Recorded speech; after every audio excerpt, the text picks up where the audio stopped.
Excuse me, can you please tell me the time? You've been asked that question before, or maybe you've asked it.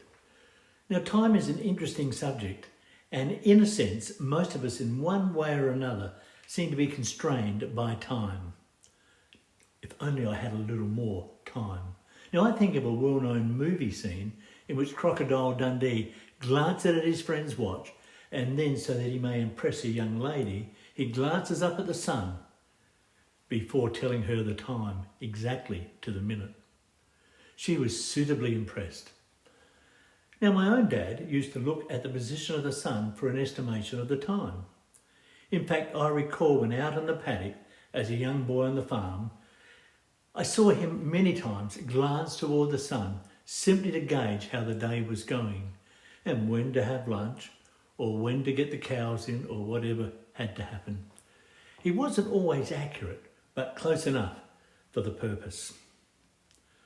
Ecclesiastes 3 begins with these words: "For everything there is a season, a time for every activity under heaven, a time to be born and a time to die, a time to plant and a time to harvest, a time to kill and a time to heal, a time to tear down and a time to build up, a time to cry and a time to laugh, a time to grieve and a time to dance, a time to scatter stones and a time to gather stones, a time to embrace and a time to turn away, a time to search and a time to quit searching, a time to keep and a time to throw away, a time to tear and a time to mend, a time to be quiet and a time to speak, a time to love and a time to hate, a time for war and a time for peace." Yes, there is an order about our world, and time forms very much a part of that order. We know that not everything is right in life, some within our control, but there's a lot that isn't. Look around. The sun still rises, and then it sets again, before rising again the next morning, bringing with it the hope of a new day. When I look at modern industry, and you as well, we discover that many manufacturers work on the just-in-time principle. Now, if the company is making, for instance, motor vehicles, they don't want too many wheels sitting around, so they arrange for the truckload of wheels to arrive just in time, so that they can be fitted straight from the truck onto the new car being built, thereby saving storage, handling, time and money. Actually, God invented the just-in-time, the right time principle. Romans 5 says, "You see, at just the right time, when we were still powerless, Christ died for the ungodly."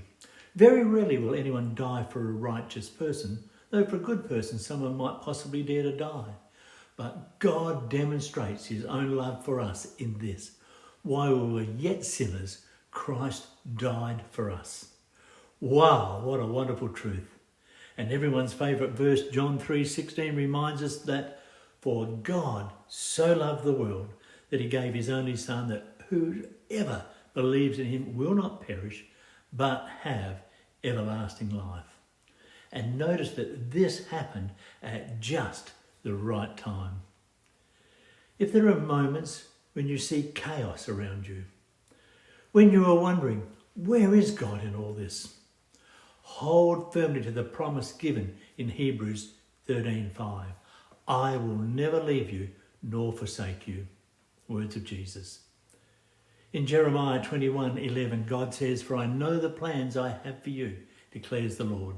Plans to prosper you and not to harm you. Plans to give you a hope and a future." That is despite COVID, despite financial uncertainties, wars and rumours of wars, and anything else that you may be struggling with. God is still on his throne. Now, we look forward with eager anticipation to Jesus' return, but there is still much that is needed to be accomplished while we have time.